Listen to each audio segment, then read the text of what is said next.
Are there different ways to make each of those? Yeah, I mean, there's a variety of ways you could make a flavor. So it's like an onion or a cake or ogres, it's got layers. Nobody Sure, got Michael, the sure. Well, in the US, that would be a natural flavor WONF. In Europe, it's just a natural flavor. Okay, so there's similarities. They're Yeah. same, but different. There's a percentage that has to be natural and a percentage that can come from other compounds. Kind of. As you can tell, I'm not the expert in that.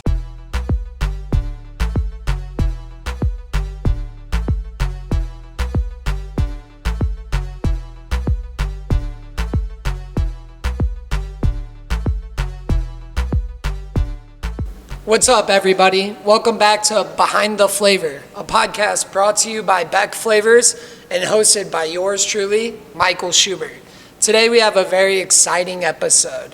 We're going to jump into truly Behind the Flavor, where we're going to talk a little bit about the different ways you can make flavor, as well as the different nature statuses or ways that the government and consumers may look at flavor or classify it. I'm joined today with Julia Pollard. She's one of our flavorists here at Beck Flavors, our third longest flavorist here at Beck Flavors. So welcome in, Julia. How are we doing today? I'm doing great. Awesome. Let's just kind of bring back our audience into like the big picture of behind the flavor, and let's start out with talking about the different statuses of flavor. In the flavor world, a lot of people are familiar with, because we're becoming so health conscious as a society, that there are actually different flavor nature statuses. So those could be artificial, natural and artificial, natural or organic, compliant typically, or certified as well. So let's jump into it. Are there different ways to make each of those? Yeah, I mean, there's a variety of ways you could make a flavor. You were talking about the government, and the FDA does have a CFR, Code of Federal Regulations, and within the CFR, it gives you a definition of what is considered a natural flavoring, and anything else is considered an artificially flavor, as long as it is obviously grass, something safe you can add to food. And there's steps to make sure that it's all laid down in the CFR. So there are some rules we need to follow, just to make sure what we're making is not misleading to the customer. What you're gonna buy from us is what you think you're buying from us. And I think that's the point of all those laws, is just to not mislead the customer, so that if they're buying a chocolate cookie, they think there's chocolate in there should be chocolate in there, as opposed to an artificially chocolate flavored cookie. There's probably not any chocolate or cocoa in there. Yeah. That's the word artificial.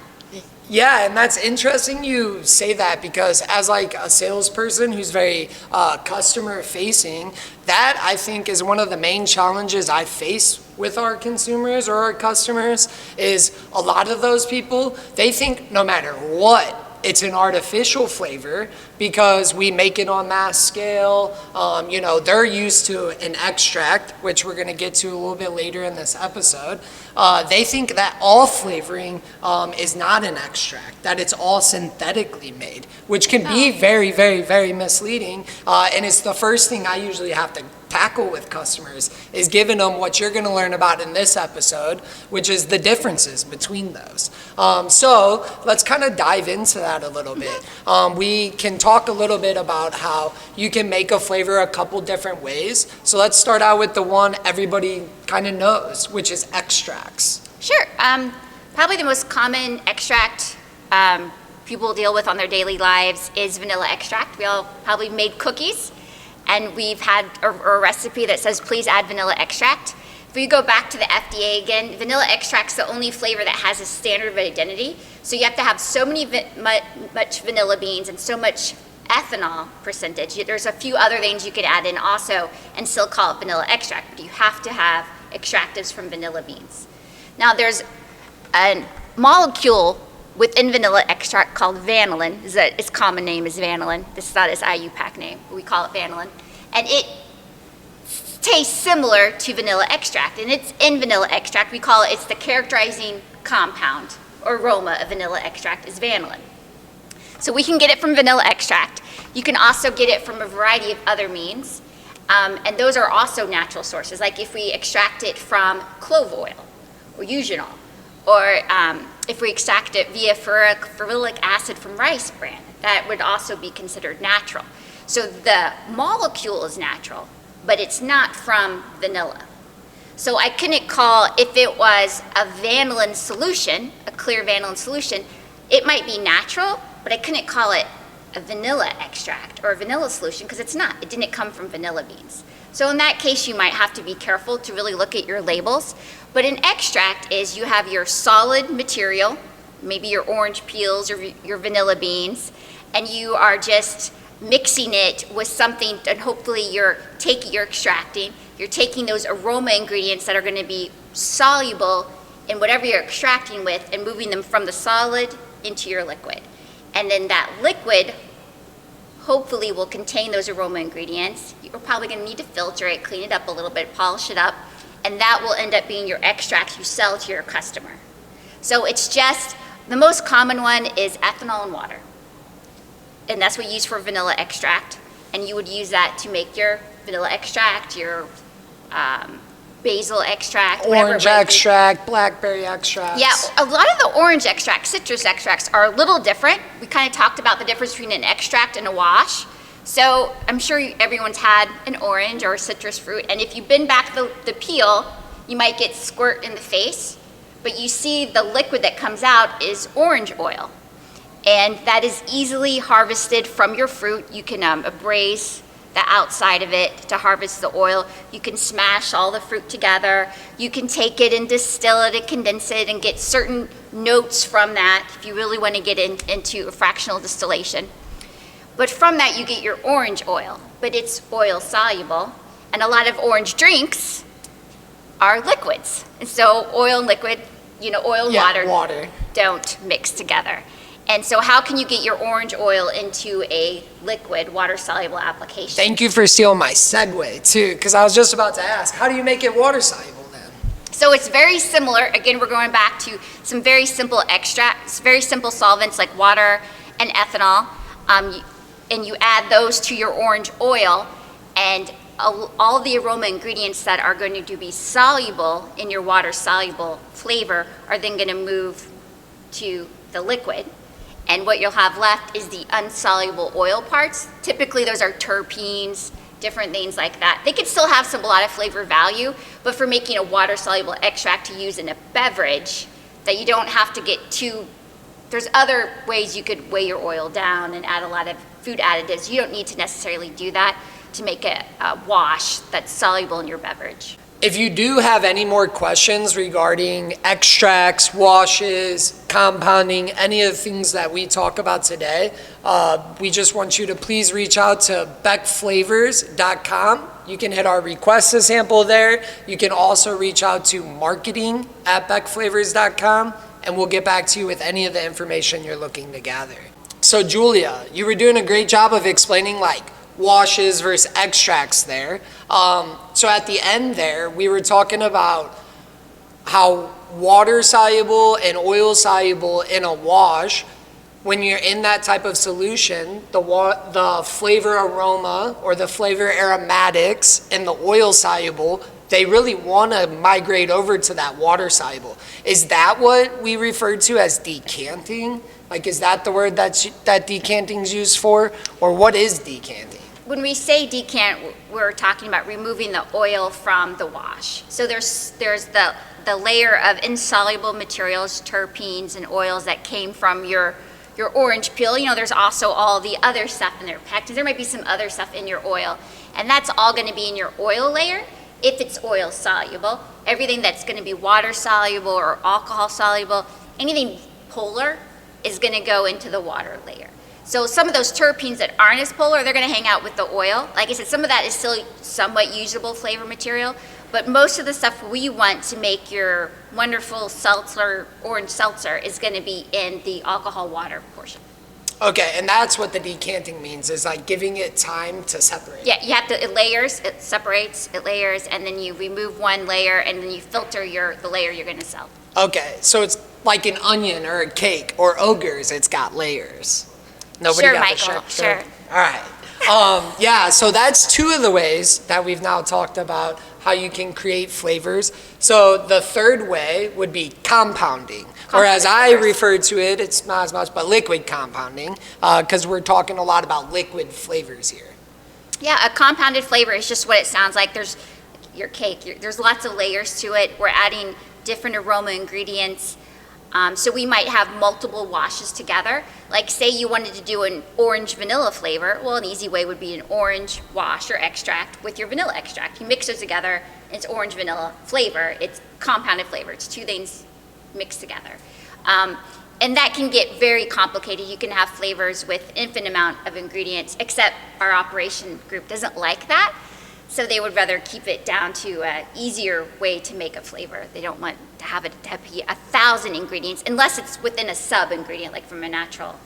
Yeah, and I've noticed that too, is like if we use like this same intermediate, well, that can be applicable across many because we could just make it for all of them at once and they don't have to continue to make that one over and over and over again. Correct, yeah. Now pivoting again, we're gonna move back to my question, and I'm gonna make it a little bit difficult. So does that mean artificial or natural and artificial flavors, those are only liquid compounds or compounding type flavors, or can you have like a natural and artificial extract?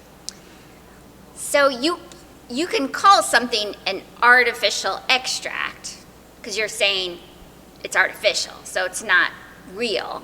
So it's not really an extract, but it's an artificial extract. So, I mean, you can say that, but most often extracts, unless they put artificial in front of it, are natural. And they're from the named item it's all from. So if I make this orange extract using only orange oils, it's going to be a natural orange extract or natural orange flavor. You can use the terms, interchangeably. Now, if I add some lemon extract to that orange extract, it changes. I can't call it natural orange extract anymore because it contains things that are not from an orange. So in that case, we would use the term, you might hear the acronym WONF, WONF, with other natural flavors. So then my orange extract that has a lemon would now be orange WONF. And whether or not I call it an extract or a flavor, it kind of means the same in that sense. Sometimes those terms are used interchangeably. Yeah, and we've kind of learned through some internal sensory work we did with Megan Sampson. And if you have not seen episode 1 of Behind the Flavor, go check it out where we talk all things sensory with Megan Sampson. In that episode, we talked a little bit at times about how we do deep dives into different areas internally as well. And one of the things that I feel like we learned a lot through that was specifically in mango in a lot of applications. For a long time, we thought mango extract was what a lot of people were after, but it seems like at times in markets, they're actually looking for those Wanifs, where you're bringing in those other accents and making it, in a sense, more tropical. To make a mango extract, it's not going to be very strong. It's going to be pretty weak. You're going to have to use a lot of it. But if we make a compounded flavor, like we might, typically in mango flavors, you might have some terpenes that are from an orange, and that would be with other natural flavors, but we'll use those terpenes to help strengthen that flavor. So instead of having to use 3 to 4% of the essence or extract in your beverage, you would only use 0.1% of a mango flavor. Okay, that makes a lot of sense. So then just continuing down this train of let's talk all things crazy about labeling flavors. So is there a way to make a type flavor that's an extract? Or type flavors cannot be extracts from my understanding. I mean, you could, like you could use you could use that term, but it would be misleading to say something is a vanilla type extract, because to me, if you're saying extract with vanilla, that should meet the standard of identity. Now, a mango type extract, there's no standard of identity of what you have to have in it to call it a mango extract. So maybe that would be you might see that. What you'd probably see is natural mango type flavor. So what that means is that we added all these different aroma ingredients, but nothing is from a mango. They're all natural, but they all came from sources other than a mango. So that would be a natural mango type flavor. And that was how we communicate that to the customer. And that is clearly stated on their specification that it's a type. There's nothing from a mango in it. Everything in the flavor is natural, but like it might have the natural vanillin, but it's not from a mango. Yeah. So that's when you see the word type. Yeah, and when I was learning all this back in the day, when I was all bright-eyed and bushy-tailed here at Beck, type was the hardest thing for me to wrap my head around. For some reason, I could not figure out that if it doesn't have like the named fruit in there, it's a type. And that took me like forever to understand. But yeah, one last thing I wanted to touch on, now let's just throw another curveball. So is a natural status or a natural identified flavor here in the United States, is it the same as like a natural identified flavor in Mexico or like in Europe? Or does that throw another curveball into what we do when we're global, is we have to then relook at what these people say can be a natural? Globally, a lot of the rules are similar, where you get into differences like in Japan. In the US, if I had an artificial vanilla extract or an artificial vanilla flavor, I would say artificial vanilla. In Japan, you could just say vanilla flavor, vanilla extract. So sometimes the terminology is different. You'll never see types there or anything like that. It's just, now if it's natural, I have to meet their definition for what is considered natural. Like Europe has a really interesting one. It has to be 95% of your aromatics should come from the named item. And then you can have up to 5% other veins that help modify that, but doesn't change it from an orange to a lemon. Well, in the US, that would be a natural flavor Wanif. In Europe, it's just a natural flavor. Okay, so there's similarities. They're Yeah. same, but different. Yeah. Same, but different. Yeah. So Julia, when we're talking about organic certified, there's also a governing body for that. And it has the same type of criteria as where you have to have 95%, I believe, from an organic source, and then you can have 5% of your other flavor aromatics coming from a source that's non-organic. Yes and no. So it's true that in order for something to have the organic trademark on it, you have to have at least 95% something that is organic certified, organically produced, that has been met the qualifications of a certifying agency, excluding water and salt. The other 5% has to be on a list of allowable veins in organic foods. So if it's not on the list, you can't use it. It also has to be non-GMO. It can't have any sewer sludge. Obviously. I think now you can't have any nanotechnology. I think there's one more. It has to be natural. And it has to be natural as well. So all that ties into probably the biggest governing body in my eyes. It's one of the industries I see a lot, which is the TTB. And to have something that is TTB natural, it goes through the same type of process where there's a percentage that has to be natural and a percentage that can come from other compounds. Kind of. As you can tell, I'm not the expert in that. So the TTB is just a tax agency within our government. And they don't do I think they're just collecting the taxes and making sure we're using, they want to know where all the ethanol in the United States, how it's being used, who's producing it, how they're being used, where is it going. And there's I guess the reasons is that they don't want anyone to be poisoned from methanol in their ethanol, things like that.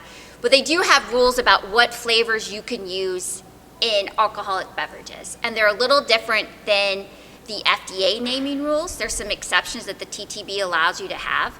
So there's two reasons we would want to file a flavor with the TTB.